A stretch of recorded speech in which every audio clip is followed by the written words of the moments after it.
mbokk yi ñu ngi leen di nuyu bu baax a baax mbégte la ñuy am à chaque fois di jànnoog yéen ci seen émission entretien avec tey nag ñu am mbégte lool nara sek ak waxtaan madame Soukeyna Touré ñu bëri nag daal di koy xamee ci Kakatar ak it daanaka sortie yi nga xam ne nii un peu spécial yi nga xam ne mu ngi koy daal di def tey jii moom la ñu am mbégte nara sekal bi le waxtaan daal di koy fekk si ci diwaanam ci seen émission entretien avec comme nag ni ngeen ko xamee à chaque fois ñu déplacé wu fekki suñu gan waxtaan ak moom ci actualité réew mi su ko defee dañ koy daal di nuyu madame Soukeyna bonjour à vous mbégte di la dalal suñu émission entretien avec di la bàyyi nga nuyoog ñi lay teew. maa ngi leen di fay. di am contentement nga leen seet si ma. Merci beaucoup à vous d'ailleurs Soukeyna madame Soukeyna Touré ñu bëri xam ko ci Kakatar mais en fait ak it sortie yi nga xam ne nii mu ngi koy daal di def balaa ñu dugg ci waxtaan bi madame Soukeyna su doon rek expliquer un peu jaar-jaaram ba tey fi mu yegg si ak it ñi nga xam ne nii xam nañ ko bëri d'ailleurs tey soo ne Soukeyna ñëpp ne la Kakatar loolu lañ lay wax ak ces sorties yi nga xam ne nii déjà c'est pour éduquer mais aussi divertir ñi nga xam ne ni moo di la population. Effectivement ñu bëri nañ ma xam si Kakatar parce que comme je vous le disais tout à l'heure je suis très très réservée. Je suis pas trop dans le monde politique. xam nga fii pour ñu xam la au Sénégal il faut nga nekk dans le monde politique. ngay génn di wax lu la neex. Donc je suis sénégalaise mais sénégalaise boo xam ne dafa màggee à l'étranger. Donc j'ai grandi en France. moo tax souvent dañuy naan Soukeyna on vous comprend ak sa réflexion yi lu tax nga am telle réflexion donc ça doit être positif. Donc j'ai grandi en France, j'ai étudié en France, j'ai fait plus de à peu près 20 ans, je dirais pas plus de 20 ans. C'est la France surtout qui m'a éduquée parce que quand je dis c'est la France qui m'a éduquée, je suis partie un peu très très jeune, j'avais à peu près 13 ans. Màggee chez les sœurs catholiques. Donc j'étais interne à l'internat chez les sœurs catholiques. Fa laa nekk ba sama cursus universitaire si laa door a génn nekk à l'université. D'accord en tout cas mu nekk jaar-jaar bu am solo mais aussi xam nga tey langum politique bi nekk benn mbir moo xam ne nii daal nay jur coow ñu bëri xam nañ la yow ak li nga sorti yi nga xam ne ni yaa ngi koy doon def ci moo xam ci politique un peu mais tey le duo Sonko Diomaye toog il y a 1 an ñu gis ne bilan ñu bëri ñu ngi naan bilan mais yow selon yow ndax bilan teelul pour ñu xam ne nii dañoo toog il y a que 1 an et quelques mois. Non bilan warul toog warul teel parce que man nu ma gisee état et ñu bëri ñu ngi ko gisee normalement d'ailleurs ça moom moo am dañu naan l'état est une continuité. Donc le duo président Diomaye et le PM monsieur Sonko duo boo xam ne la dañu andi lu bees si au Sénégal surtout la jeunesse ba ñu ñëw nag dafa am lekk boo xam ne dañ ko fi fekk et lekk boobu du ma wax sax Macky Sall la moo ko fi bàyyi le président Macky Sall que je respecte beaucoup mais mën naa wax lekk bi depuis Senghor parce que je vais commencer par le président Senghor ba muy ñëw am na lu mu fi bàyyi ba mu fi bàyyee président Abdou Diouf fekk ko fi président Abdou Diouf ba mu ñëwee fekk fi les caisses pleines fekk fi un Sénégal moderne développé mais président Abdou Diouf def na loo xam ne waru garam la pour que mu jéem a yóbbu Sénégal un peu de l'avant ba président Abdou Diouf demee mais mu jox ko Fara Wade Ndiaye muy le président man damay wax Fara Wade Ndiaye parce que c'est un président que je l'apprécie je l'adore j'apprécie beaucoup président Abdoulaye Wade boo xam ne d'ailleurs dama koy seeti ba Versailles souvent. Ah bon? Oui Inch'Allah. Parce que dafa am fu mu yóbbu Sénégal. président Wade dafa am fu mu yóbbu Sénégal dañ nekkoon si benn arc mu tourné arc bi.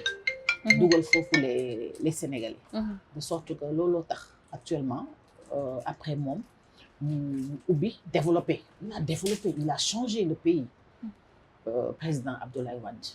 fa la surtout infrastructure yi. D'accord foofu la daanaka yu bari jógee ba le président Macky Sall daal di koy jot. très bien. Parce que lu mu njëkk a def ce qu'il a compris mooy les infrastructures. dëkk infrastructure yi bu ñu ubbeekoo développé rek day jàll. donc moom il a vite compris. Le président Farawad Ndiaye maa ngi koy ñaanal vraiment yàlla may ko fan yu gudd. surtout ak wér gu yaram.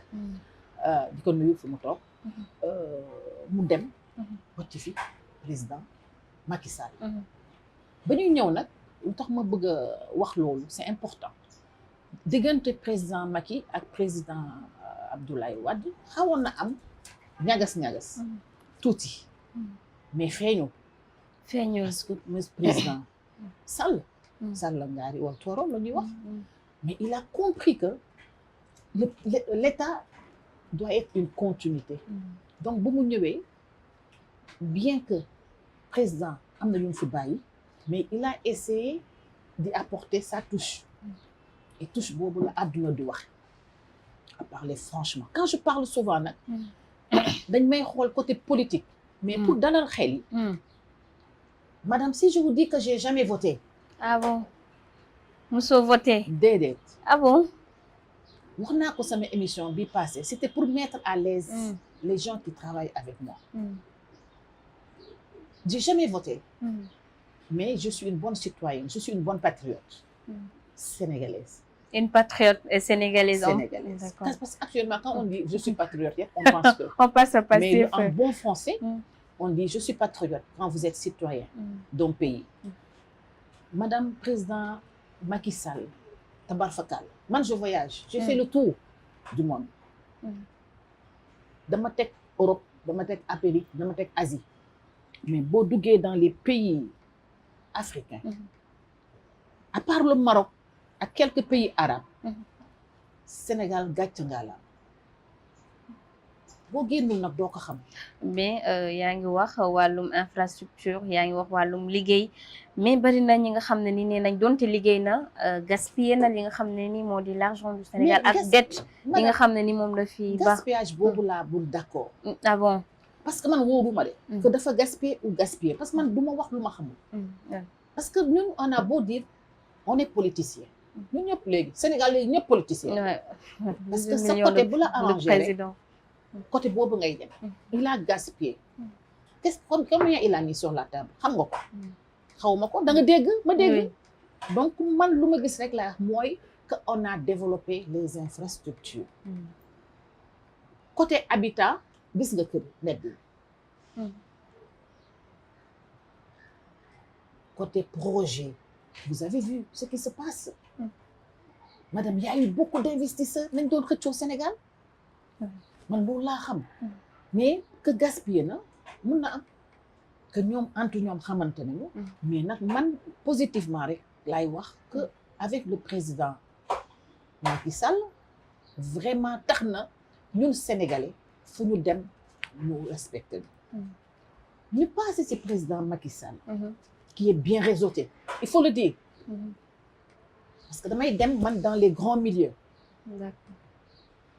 Je suis présidente d'association en Afrique, dans 11 pays, mais malgré tout ça, hormis tout ça, je suis chef d'entreprise. Je suis dans le trade. Vous savez. Quand je dis trade, je travaille avec la bourse. Donc c'est ce qui me permet de mettre sur le plan économique, financier de plusieurs pays et de mes voyages et de mes rencontrer des autorités. Et dinaay dégg lu ñuy wax si ñun. Donc Sénégal a une très belle réputation. tey ndax jàpp nga ne réputation boobu mu ngi fi ba tey gis nañ les nouveaux dirigeants ak it sorties yi nga xam ne nii def nañ ko récemment pour parler du gestion de Macky Sall avec des chiffres falsifiés mu nekk loo xam ne nii jox na woon na coow lool ci dëkk bi ba ci sortie rapport Cour des comptes. mooy li ma la wax tout à l'heure madame. man j'ose pas dire qu'il y a des chiffres falsifiés parce que du sama domaine. man sama domaine rek mooy gis-gis rek laa si am. oui ak dégg-dégg rek. bien sûr. je suis désolée. man dégg-dégg gis-gis falsifié nekkuma sax xawma ko. quand je suis pas économiste tamit. oui pour xool je suis pas dans le gouvernement. je suis pas au ministère des finances. je travaille pas avec FMI et tout. mais loo gis waxtaane la. te y a une chose boo xam ne sénégalais dañ koy fàtte madame. mu di lan. mooy que booy jël réew. doo fi fekk mën nga fi bañ a fekk xaalis mais yaay liggéey xaalis bi non je crois que am na benn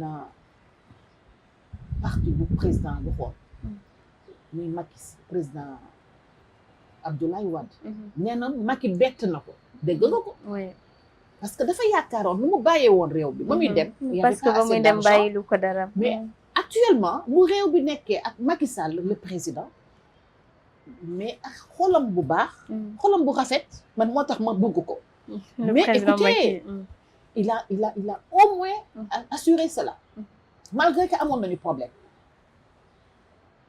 te amuñu problème dinaa si ñëw parce que bu ñuy gisee yow doo ko fekkee man duma ko fekkee am na temps ñu jaxase leen am na temps ñu naan président Macky ak mais doomam la ak papam donc instant yi réeroo amul ci seen diggante loolu nga politiquement rek la politiquement président Abdoulaye Wade nee naa xool si j'ose dire amul ku ko gën xool si àdduna xam moo tax lu ma si wax Fara Wade ñàkk oh c'est dommage que teelul ñëw Sénégal Wade la vision de Wade ba muy dem laa xam Wade parce que man du may dem si ñoom je suis très indépendante je suis très autonome parce que man dama bëgg a waaw góor parce que man je passe pas par l'état pour jàll damay xool man lan laa mun apporter état bi moo tax souvent je suis à l'écart mais il me suivait et ba muy dem la rencontré ba muy dem benn mot la ma ne pourquoi tu es resté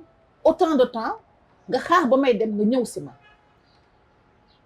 et pourtant c'est magistère j'ai fait tellement de choses accompagner ko sans que ma nekk ak moom sans autant voter aussi sans pour autant voter mais quand j'accompagnais dama naan j'accompagne la vision du chef de l'État quel que soit le chef de l'État bu fi nekk c'est la nekk ba léegi mooy j'étais avec les femmes j'étais avec les jeunes j'y suis jusqu'à maintenant nekk dans les régions nekk dans les villages di fanaan si villages yi di aider en matière de santé di aider en matière économique di aider également en matière de formation peut-être beaucoup de jeunes beaucoup de femmes me reconnaîtront et beaucoup d'autorités territoriales et locales me reconnaîtront j'ai fait aider naa andi naa ay appareils échographie andi naa ay ambulances andi naa ay lal yi hôpitaux def naa des formations def naa des projets avec des jeunes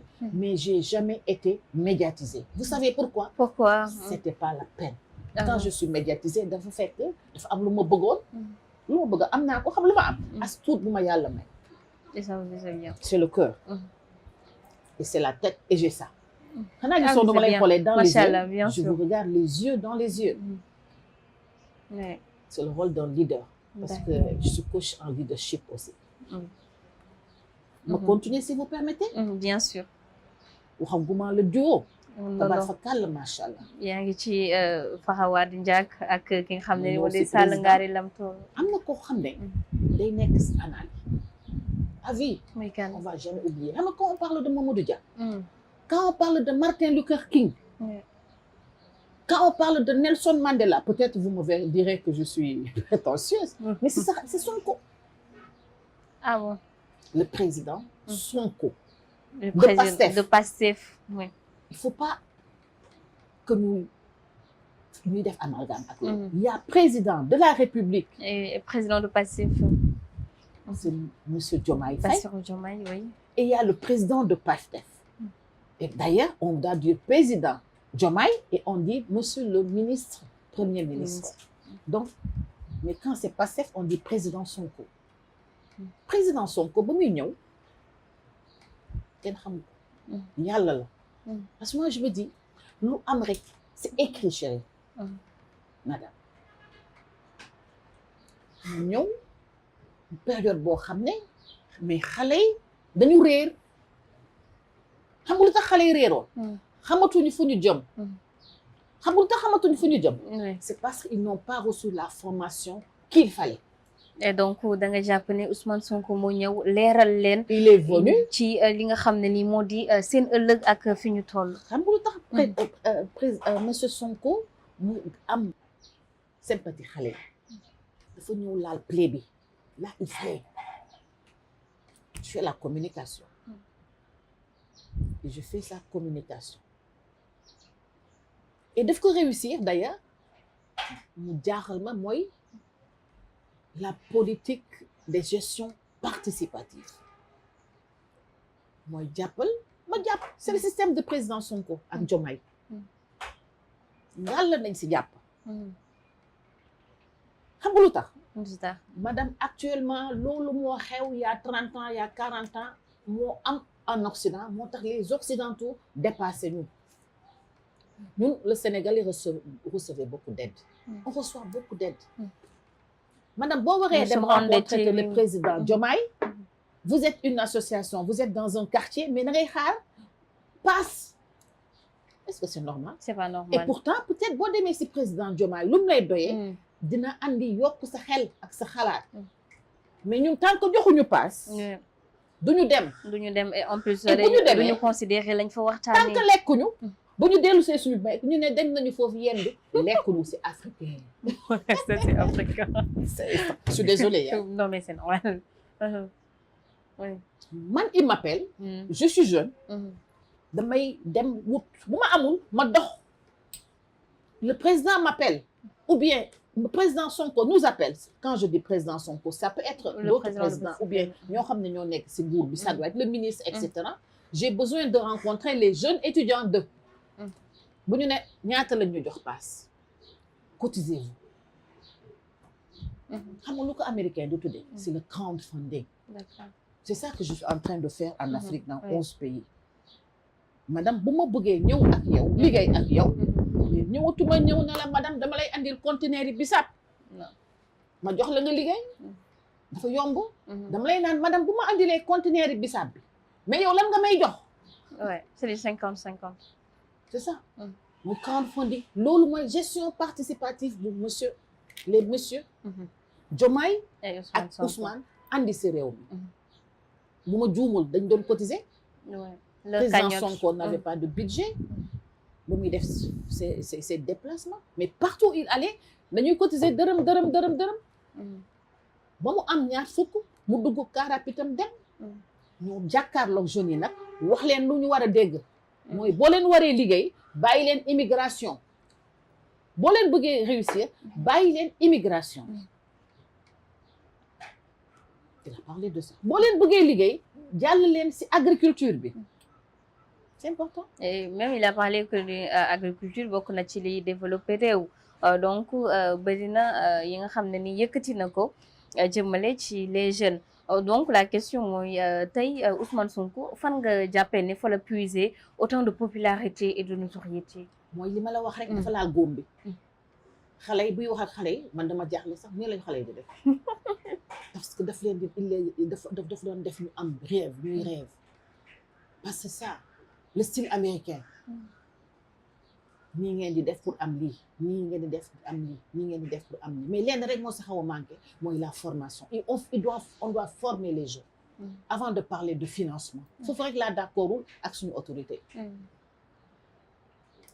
financement doo ko dégg en Europe xam nga entre état ak état mais une association ñëw ne dama ko financer déedéet parce que yow vous êtes entrepreneur man am naa une association d'entrepreneurs mondial mais ñun c'est de grandes dames koo xam ne ku nekk na nga ñefeel sa bopp liggéey ba pare après nag ñu joor la jàppali mais ñun fii na nga bëgg a jaay xaal nga am terrain xamoo nuñ koy doxee nga ne xaar damay xaar état pour mu jàppale état daf lay jàppali nga war a fay nga ne c'est des fonds perdus mais madame état naka lay jàppale en ce moment 100 personnes du mu ne lavage de cerveau changement de mentalité du ñu jàll madame gis nga en Occident j'ai parlé particulièrement de la France on peut pas se départir de la France ñun je suis contre qu'on dise la France dégage avant comme France tamit mënuñu bàyyi nous sommes liés on est liés à vie madame les Français merewuñu ñu te ñun waruñu mere France quand on dit la France dégage mais madame am na exemple bu neex bu ma dégg démb jëlal Orange Sonatel France dégage dégageons la Sonatel yow di nga mën communiquer ak man c'est pas possible madame la France dégage on a dégagé les camps militaires et après fu ñu andi ñoom ñu ngi ñuy doglu te ñaanuma ko yàlla suba ku ñu njëkk a laal français yi ñoo njëkk a jóg donc ñun France dañu mel ni cere ak soow donc da nga jàppoon ne ñoom ñu ngi liggéey ci sécurité réew mi bu baax ñu ngi boobu tam wóoruma mais je sais que daal boo France on est lié depuis le temps colonial on peut pas lâcher la France ne peut pas nous lâcher donc nañu masla surtout que ñu ngi nekk si dëkk boo xam ne nu ñu tuddee suñu dëkk pays de la teranga et loolu laa bëggoon vraiment apporter touche boobu surtout et on peut réussir à ça avec la jeunesse bu ñu am avec nos jeunes leaders yi ñu am ñu dox si loolu mais nag du yomb xam nga du yomb lu tax du yomb mooy madame la politique de main tendue bi il faut qu'on arrête ça dafay métti président Diomaye wax na ko yaa ngi may laaj léegi 1 an lan la ñu def en 1 an mais est-ce que c'est pas tôt aussi de tirer mooy li ma wax c'est tôt c'est pas tôt c'est parce que il faut que ñu laver tuuti nit ñi fi man nee naa sax 2 ans c'est tôt jubbanti man dama jubbanti pour ñu jubbanti la day xaw a métti de mais il faut nga nangu jubbanti bi nga jub ak lan la ñu wax jubbanti jubbanti après ñu juboo après ñu am naataange et pourquoi ñu ko mënee am ñu àndandoo nekk benn nu ñuy nekkee benn mooy je demanderai man sama wàllu bopp laa wax de que ñu nangu dialogue bi dialogue de Bassirou Diomaye Faye politique de ah mais c'est normal ne ko mais c'est normal d'ailleurs le président woote na dialogue le 28 pour yow ndax jàpp nga ne ñëpp war nañoo dem wuy ji boobu le dialogue waaw la société civile l'opposition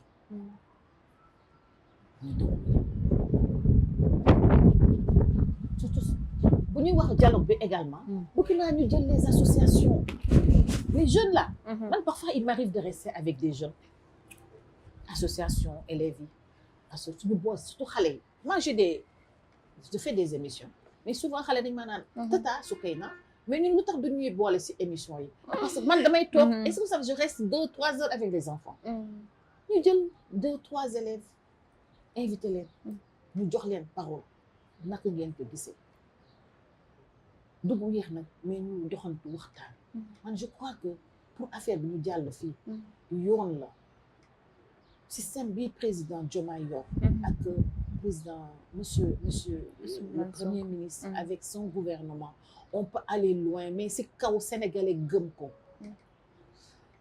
madame si vous permettez damay jël l'exemple benn exemple le premier ministre dem na fa muy le Rwanda madame boo demee Rwanda doo fox benn xob moi je pars souvent là-bas xam nga ñan ñooy bale mbedd bi ñoom les habitants chaque mois même les autorités dañu am et ñaata li ñu leen di fay citoyenneté lañ dara gratuit mais ñun mënuñu ko am top président Diomaye commencé na ko mais après ñu politiser ko est-ce que nekkul ni it problème bi mooy tey Sénégal lu ñu def rax ci politique moo tax bëri na ay initiative yoo xam ne nii du woy ci kanam moo ñu sonal na man moo tax dama allergique mais maa ngi leen di accompagner d'une autre manière dama ragal politique parce que politique foog nga wax te man dama xaw a sob sama làmmiñ lu ma gis si c'est bien ma wax ko si c'est pas bien mais dama koy wax parfois dañu naan kenn yaruma déedéet il faut mais s'il vous plaît madame méthode bi pour que Sénégal mu dem kanam il faut que ñu arrêter les non-dits il faut que ñu arrêter defe naa chaque jour nga dégg convoqué nañu parce que lu la wóoru bul wax loo xamul bul wax moi je suis pas dans le gouvernement je suis pas dans les institutions boo ma laajoon léegi tey ministère bi nii ak nii man a ko xamu ko mais man en général lu ma gis rek laay wax te madame politiquement dañu war a am jaanu biir bu ñu sànnante xeex parce que léegi gis nga loo toogee nii léegi nii dans 30 minutes boo ko génnee day wër àdduna am na góob yoo xam ne dafa war a nekk si ñoom suñu biir je vais en profiter pour parler d'une compagnie parce que dama ko assister madame muy Air Sénégal. Air Sénégal. Il y a des soucis je vais pas parler des soucis pour que les voyageurs yu war a dem ak yooyu mais madame même s'il y a des soucis xaalis boobu Air Sénégal mais suñu dëkk la war a ñëw mais waruñu ko ne fang ka yàq c'est un exemple comment on peut faire pour organiser wu pour que structure boobu jóg même s'il y a des lacunes man noonu laay gisee ñu sànnante xeer saagante te buñ la falee madame dama war a kontaan après même s'il y a des complications mais loolu aussi nekk na loo xam ne ni yot ñu bëri ñu ngi koy daal di àddu mu di relation bi am tey entre l'opposition et le gouvernement tey opposition bi génn nañu yëkkati ay kàddu ba si ay boycott nga xam ne Ousmane Sonko waroon def à l'Assemblée nationale d'ailleurs dàkk ko ba le 14 ñoom ñu ne dañuy boycotter ces questions-réponses parce que du andi dara lu bees ndax tey aussi opposition bi jotul ñu daanaka gën a jox cër ñi nga xam ne nii ñoo di le gouvernement jox cër bi mooy dem teew fa nga xam ne nii moo di ci Assemblée nationale poser seen ay questions xaar ñi seen ay réponses. Bon, je parle pas au nom d'eux mais man boo ma woowee une fois madame ma gis que on joue au chat et à la souris 2 fois de suite doo ma la wuyooti donc moom seen diggante. parce que ce que je vois à l'Assemblée nationale c'est plus que xuloo et pourtant opposition bi am nañu ay arguments yu dëgër yoo xam ne actuellement état bi war nañ ko déglu je prendrai le rôle de madame Aïssata Tall Sall sama idole mais pas politiquement parce que dama doon ne bu ma màggee comme moom laa bëgg a déglu mën na apporter vous comprenez mais bu fekkee c'est une perte de temps moi je trouve pas d'inconvénient man boo ma woowee ñaari yoon ma gis ne waxtaan nañu écoute ça n'aboutit pas je reste chez moi mais ils vont se retrouver donc je dis toujours ils vont se retrouver l'opposition et le gouvernement oui mais ak animosité bi nga xam ne ñu ngi koy gis ni xasante bi yëkkati ay kàddu yu tegginewut ndax jàpp nga ni un jour ñoom dinañ ànd mais madame dinañu ànd dañu visuellement ni ngay gis ñuy xuloo man en ce qui me concerne je voyage beaucoup ak ñoom opposition ak membre du gouvernement mais bu ñu àndee benn jour dama leen ne mais excusez-moi mais ñun yéen da ngeen ñuy fantôme excusez-moi du terme je ne vais pas sortir de promo parce que dañuy waxtaan entre ñoom li nga may wax ni mais après ñooy àndandoor reer yi ñooy àndandoor waxtaan ñooy àndandoor jël pot ensemble te bokkuñu parti mais bu ñu ñëwee c'est normal mais nag c'est à nous ñu éviter divertissement boobu la kii wax na lii rek alors ñun ñu dem song kooku la déedéet c'est pas ay sorties yoo xam ne it gouvernement bi nee nañ moo koy interdire gis nañ à l'exemple de Mansour Faye beau-frère de Macky Sall tey ñaari sorties yoo xam ne ni échoué na mu gagné woon procès mu foofee ca cour suprême daanaka daanaka jox ko faveur pour mu génnaat réew mi état bi it taxawaat ci mbir mi barki démb mu bëgg a génn ñu bloqué waat ko loolee it tey est normal di bloqué nit sans autant jox ko nga xam ne ni moo di les attestations qu'il faut ndax bàyyi ba mu dem ba ca aéroport ba ñu daal di fay kale xamal ko ni mënu voyager. la def instant yi dañoo taxaw ci ay réduction des comptes ndaxte nee nañ ba mu yoree li nga xam ne moo di ministère am na yu bëri yoo xam ne nii dafa lu bon. Est-ce que c'est vérifié? Raison pour laquelle beaucoup de personnes c'est pas encore vérifié loolu tax ñu bëri surtout ay jegeñaale même moom Marème Faye Sall génn na def ci ab sortie ne nañu bàyyi frère am mu génn wéyal ay activités. man même madame Marème Faye Sall bu waxul sax loolu c'est pas normal. mais yoon mu ngi fi. suñu justice amul morom yoon mu ngi fi. et damay demander comme deful dara pour le moment mais dafa war a génn. Donc vous êtes pour Mansour Faye continuer ay activités. Je suis pour jusqu'à ce que mu am luñ koy reprocher. dafa mel ni kenn rek ñu ne man ñoo mën a la écoute doo génn dëkk bi parce que la liberté est sacrée quand même. La liberté est sacrée. mais nag yëpp nag si négociation ñun loolu la ñu xam. c'est un période de ñu koy waxee. de masla waaw. am na loo xam ne mën nañ ko doxalee. waaw parce que am na bout de force. bu ma bëggee dara si yow madame. damay def comme les Saint-Louisiennes de. man bu baax. Madou. waaw mu waxtaan. ma teral la mu waxtaan. et cetera mais ne bu ma ñëwee ñoo ne la damay def lii ak laa mais madame si tu as mon tempérament doo dem. lépp dañu waxtaan rek. lépp ci douceur. lépp ci douceur tranquillité. du ma dem pourquoi du ma dem nga dem sa kër. soxlawul sax dem dans la presse. nga bind officiellement. ñu ne la lii ak laa peut-être mënoon nañ ko régler sax parce que du moom rek lañ ko téye am na ñoo xam ne peut-être téye nañ leen xaw ma nag. mais xëy na bind nañu waxtaan nañu ak ministre. ñu ne la ok am nga autorisation kenn du yëg ma sàmba ma dem ba surtout presse bi. yu bëri yoo xam ne waruñu ko fësal quoi. mais sànq yaa ngi doon wax bu am solo moo di moom Ousmane Sonko lu mu réussir ci jeunesse bu Sénégal te ñu bari réussir ko moo di réussir nañu déglu ko réussir na aussi xamal leen ni bëri na li leen mën a daanaka jàppale mu ngi ci réew mi tey gis nañ ne yét jeunes yi topp nañ leen.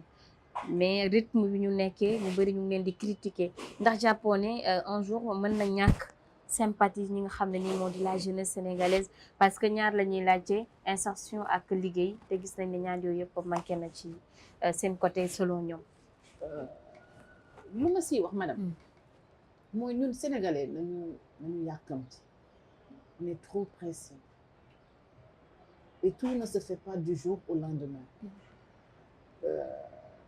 pour liggéey également il faut nga am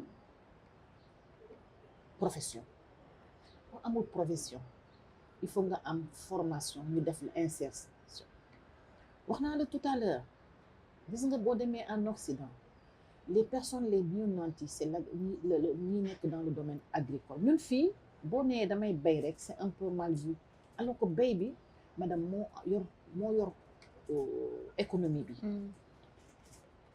xale yi j'ai parlé des jeunes il faut que ñu nangu loolu nangu doglu bi nangu am éducation je parle de l'éducation même dafa xaw a manqué trop fii bien qu'on soit démocrate bien qu'on soit dans un pays démocratique mais déjà pour nga réussir professionnellement il faut nga am éducation bi xam nooy waxee mais ñun fii il faut nga nekk guerrier loolu fajul dara ñu jël tamit temps ñu accepter que actuellement système bu bees la système bi day jël temps bu ñu ne ça fait 1 an defuñu dara mais madame yëpp xëyu sotti benn fan ou ñaari fan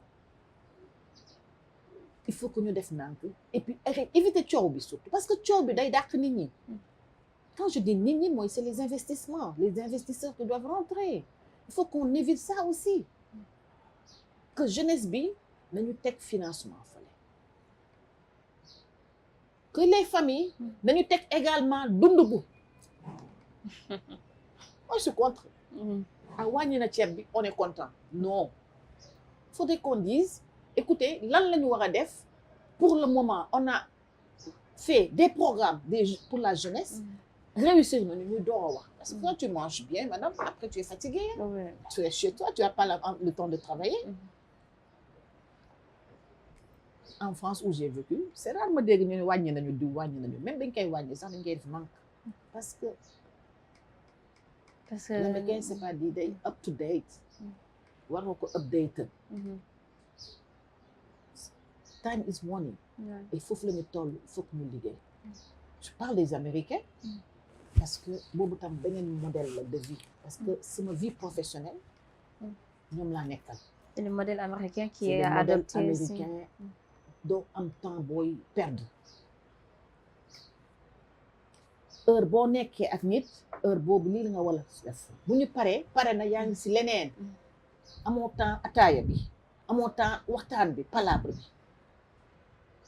mais ku nekk am looy def et dans la transparence ñu tëj le chapitre politique après ñu ñëw ci yow un peu li ñu koy tëjee nag sànq wax nga ko moo di ses réalisations et tout ça moo di Macky Sall gis nañ ne nekkatul le président de la République mu ngi ailleurs mu ngi Maroc mu ngi feneen ak feneen ses voyages nomination yi ak sommet yi nga xam ne ni mu ngi ciy dem bari na aussi réaction yu jug ne il ne mérite pas parce que moo fi def loi d'amnistie moo tax des jeunes faatu fi bon en fait ay accusations yoo xam ne ñu ngi koy teg ci ndoddam selon yow tey moom Macky Sall distinction yi nga xam ne nii ma ngi koy am à l'extérieur ndax nekk na lu mu mérité. président Macky Sall yàlla daf ko may il faut que ñu accepter que président Sonko yàlla may na ko yow yàlla may na la man yàlla may na ma il faut que ñu accepter lu yàlla may président Macky Sall c'est écrit dans le monde il fut directeur il fut maire il fut ministre il fut premier ministre il fut président Assemblée nationale il fut président de la République bu ban CV la Sall Ngari et il sera l'unique aussi président sama xarit sa amu ko Wade mais c'est normal madame une personne comme ça à l'international que il est recherché dañu accepter tamit madame ba mu nekkee fii à part la politique mooy gestion bu ñuy wax ak yooyu mais il a une vision man dama ko koy nangul et je vais encore répéter j'ai jamais voté pour le président Macky Sall musuma gis benn yoon la ma gis si bitim réew la ma gis mais nag dama koy nangul loo xam ne def na ko fi pour une première madame ubbi na tali ubbi na géej gi ubbi na jaww bi ubbi na xale ak jigéen ñi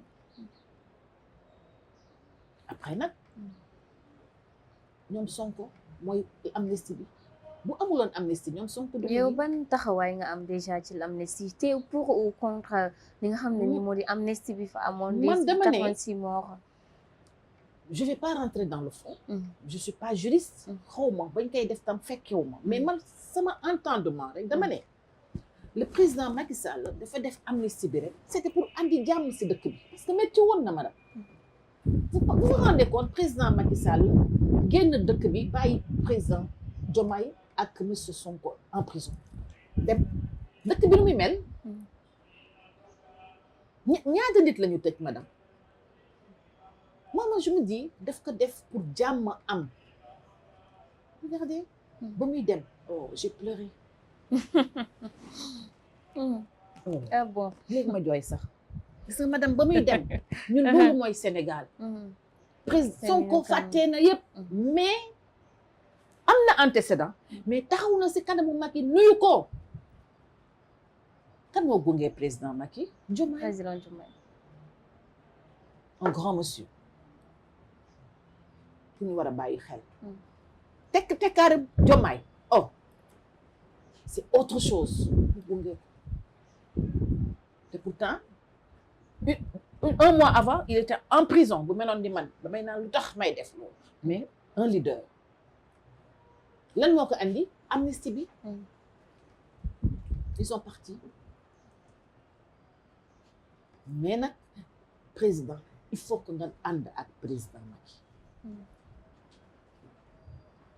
parce que président dem na peut-être am na yóbbaale na mais si xuloo ak xeex ak kii bi day difficile. il faut que man dama bëgg ñu nekk peut-être sax nekk nañu mais dama bëgg ñu nekk Macky présidence affaire à part affaire politique à part affaire yeneen ak leneen sénégalais lañu magam la mun na ko apporter et monsieur le président Macky Sall est très réseauté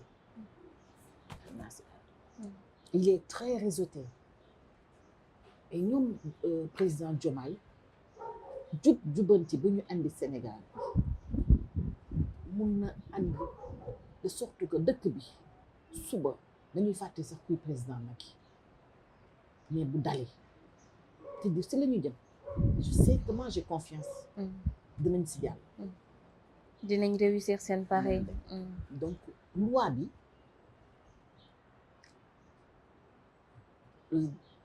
def nañu interprétation on va voir mais nañu am rek xel bu dal man nag damay xool toujours le bon côté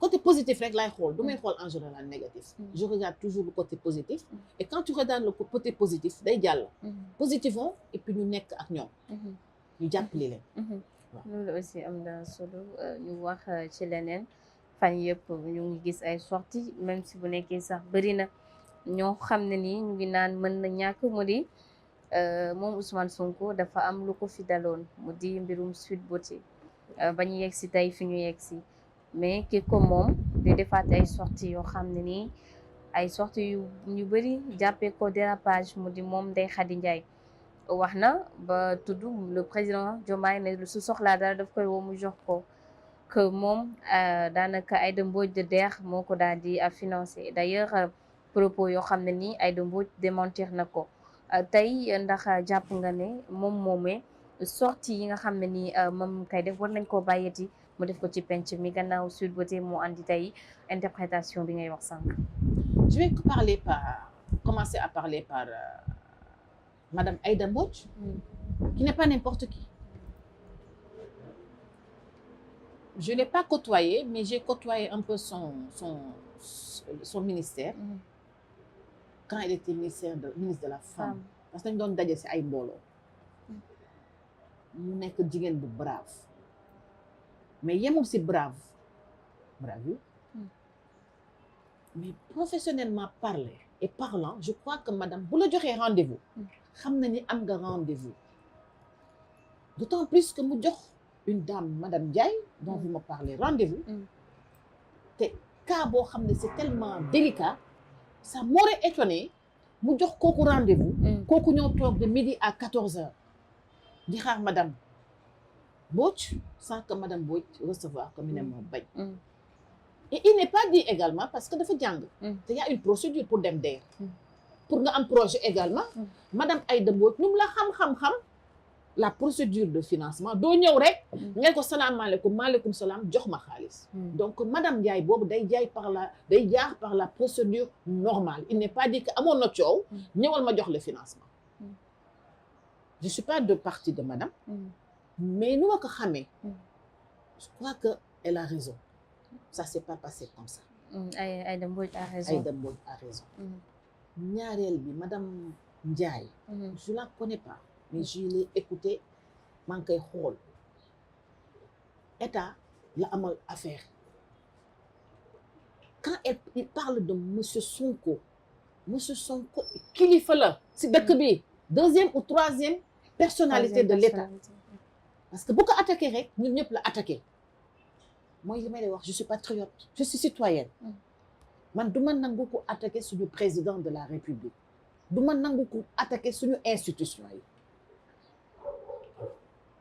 il était en train de le tutoyer et tutoiement boobu il y a anguille sous roche vous me comprenez madame oui. Il y a anguille sous roche mais nu ma xamee monsieur Sonko nu ma xamee monsieur Diomaye ak nu ma xamee son entourage ils vont pas céder à la tentation noonu lañ koy waxee jamais c'est-à-dire dafa mel ni danga may na damay wax pour que ils n'ont rien à se reprocher pour l'histoire de Adji Sarr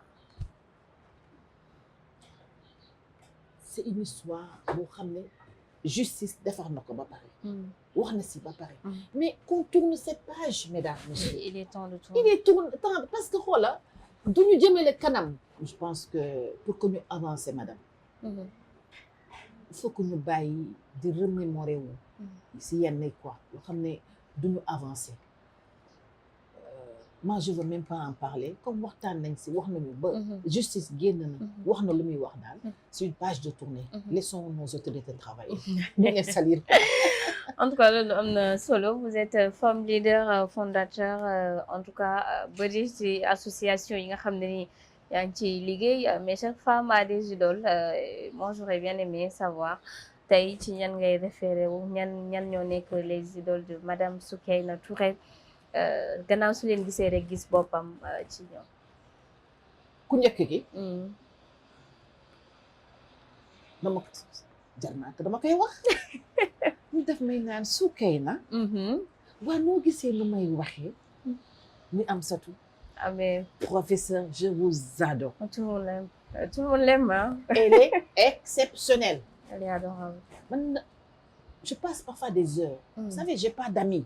À part Ndella Madior. Ah. Ndella, c'est une longue histoire. Depuis 6 ans. Moi, depuis xale. Ah bon? À part Ndella Madior Diouf. Je reste à discuter avec professeur pendant des heures et des heures. Et on voyage souvent. Et bu ñuy voyager, on est tellement proches. Chambre double laay jël ak moom dama ko naan professeur du ma fanaan man kenn de. Parce que suñu waxtaan yëpp waxu àdduna la may wax. Elle m'a beaucoup boosté. Professionnellement, professeur Amsatou m'a beaucoup boosté. Sa manière de faire, sa manière de voir les choses ak éthique bu mu am. Mais malheureusement xamuñu ko ñun. Quand on voyage sur l'international, elle est très, très, très écoutée. Surtout dans les conférences yu may animé. Parfois, on fait plein de choses. Beneen bi mooy. Deuxième bi. J'en ai 3. Vous avez 3. Mooy Aïssata Tall Sall. Maître Aïssata. Je dis maître Aïssata Tall Sall. Am na image boo xam ne elle était beaucoup jeune. Très jeune. Gis naa muy plaider. Dama koy xool di xoolaat. Une femme battante, une femme guerrière. Jigéen mu mën góor. Et mu dugg ci politique. Elle peut apporter. dañ ko déglu. Et surtout femmes yi dañu war a jël moi je parlerai des femmes dañu jël exemple ci ñooñu may wax. La femme sénégalaise. Déjà troisième bi muy Fatou Sow Sarr. Madame Fatou Sow Sarr. Madame lan nga seetlu ci 3 femmes yooyu. Personnalité, détermination et étude ak CV boo xam ne ni parcours exceptionnel en tout cas. am na boo pare. mu di ban. Elles sont pas très coloriées. Oui. Beaucoup de dignité hein. Qu'est-ce que vous entendez par colorier? Le voyez-moi. Oui, fësuñu. Ñoom c'est le voyez-moi. moo ñu sonal. man moo tax damay naan dama modde. Non. Moi je pense que vous êtes stylé hein. Quand même. Parce que c'est pas ça la vie chérie. C'est pas ça la vie.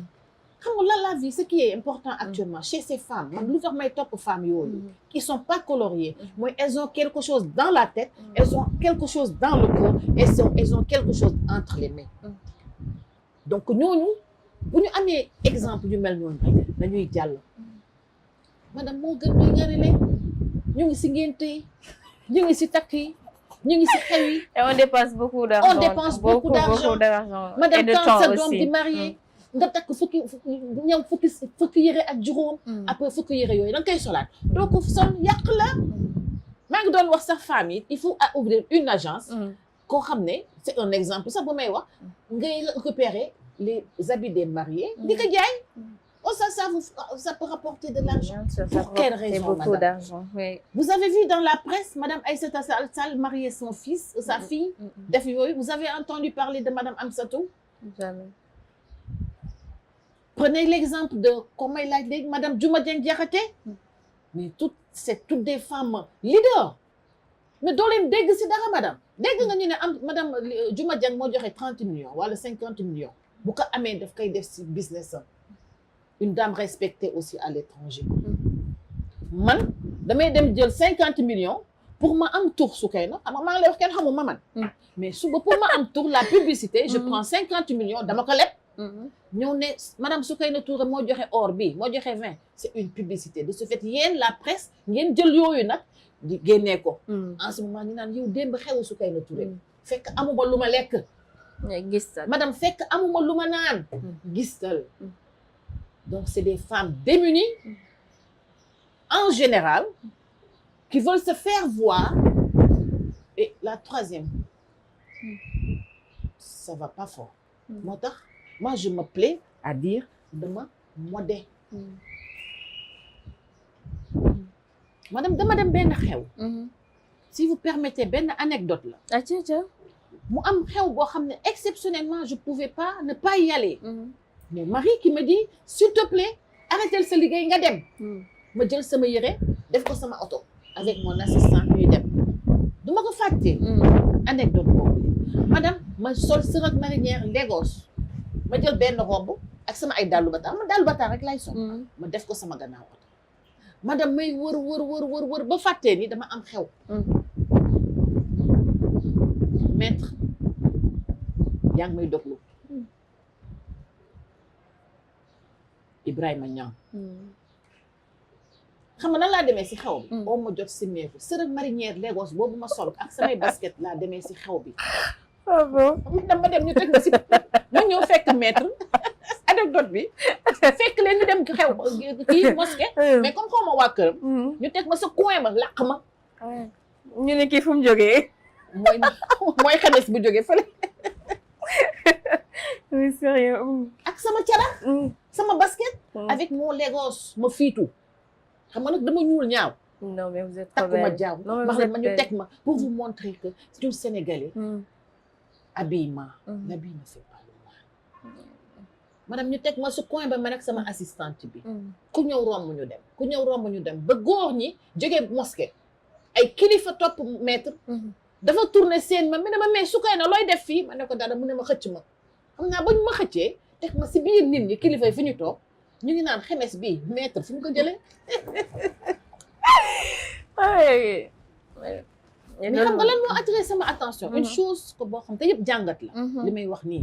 on rit mais jàngat la. oui jàngat ba rëy. madame gis nga ba maître boobu toog sama xarit bi ak sama sœur ak marinière ak dallu bata man la njëkk a présenté dafa woo soxna ne ko diw mi ne ko kaay si biir nit ñi mu fekk diw xew bi madame ñëkk yi takk or seen maa ngi ñaq solu ma jaaru ma gën a ñàng nag mi ne ko diw mi ne ko kii mooy Soukeyna Touré bu ma tuggee avion moom la bu ma defee lii moom la bu ma defee lii moom la xam nga lu ñu ma njëkk a def yow waroon nga wax madame nag ma nekk staru xew bi ñëpp topp ma ay yow ndeysaan yow waroon nga wax ay yow ndeysaan ñu may tëgg nag la am na ñuy laajte kan mooy tur yaayam ak turi papam ay compagnie ma mel ni nii am na kenn ku naan kii xanaa ñàkk la.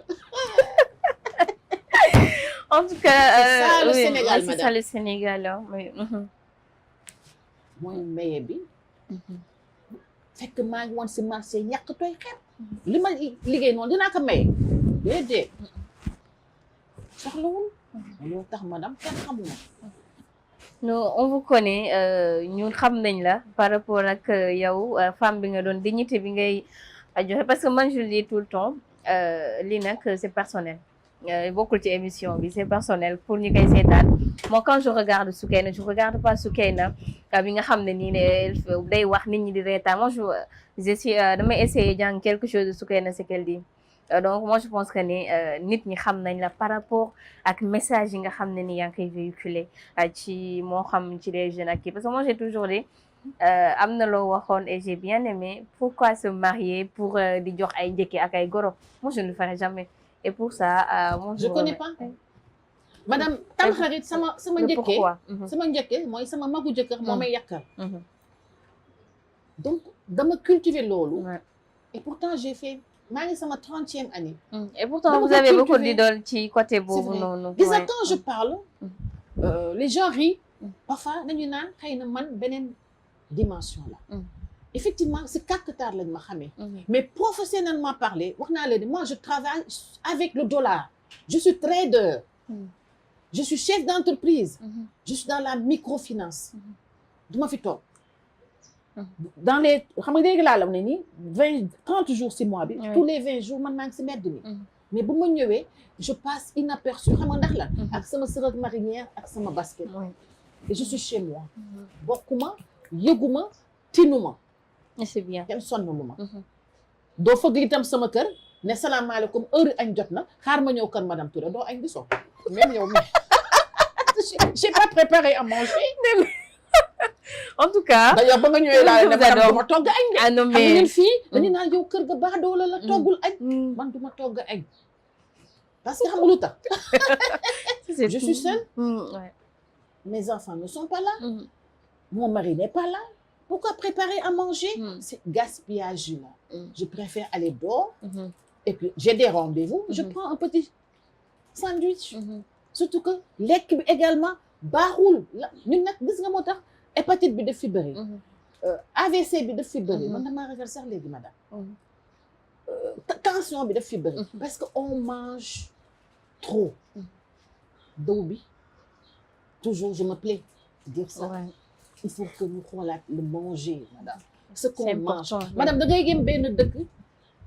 ñaari dëkk ñetti dëkk damay laajte ndax fii am na cimetière doo dégg pep ñu ndax ñu ngi suuli ñun fii chaque 30 secondes ñu ne cimetière chaque 30 secondes ñu ngi cimetière yàlla na yéex yàlla na yàlla may amiin amiin amiin donc c'est le manger regardons ce que nous mangeons mais ñun fii madame ceebu jën bu ma ñëwee sa gar tegooloo ma ceebu jën bu niin ñu ne baadoola nga fekk baadoola boobu nag moo baax day gudd fan soo ma seetlee purée laa lay tegal donc loolu laa am comme lu mu mën a tegal nit purée ak des œufs c'est ça man de bu mu ñëwee ma ne la Khalil de moom ci laa koy defal moom je ne sais pas nee naa ki am na keroog ku ma ne sama sœur dafa doon yónni ay kii ses enfants ñu ñëwee man dem leen kër Tata Soukeyna fa ngeen di yendu mais ma ne ko il faut pas qu'ils viennent avant 13 heures parce que je me repose donc ces enfants sont venus à 14 heures donc ba ñu ubbi ñu yor ay tupperware moom mari ne ma lii de war a gudd xam nga loolu bu ñu ko ubbee añ bi lañu àndaale parce que dañu ne Tata Soukeyna du togg ay tata alors elle a une grande sœur fii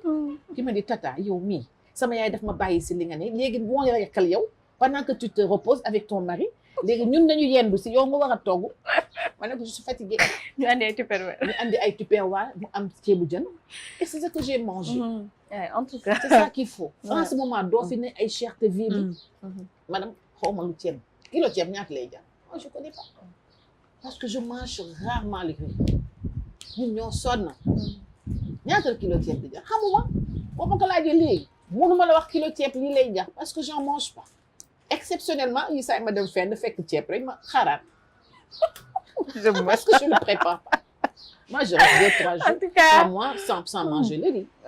ñu ngi koy jaajëfal bu baax a baax moom madame Soukeyna Touré de Kakatar tey la moom la ñu amoon mbégte sekkal waxtaan seen émission entretien avec di ko jaajëfal di remercier aussi toute la team de Public SN TV merci beaucoup aussi Khalil mi nga xam ne moo nekkoon ci caméra bi montage beeg son bi comme tous les jours d'ailleurs di leen jox dig daje beneen yoon ci beneen entretien avec keneen ci ay invité d'ici là portez-vous bien merci beaucoup à vous.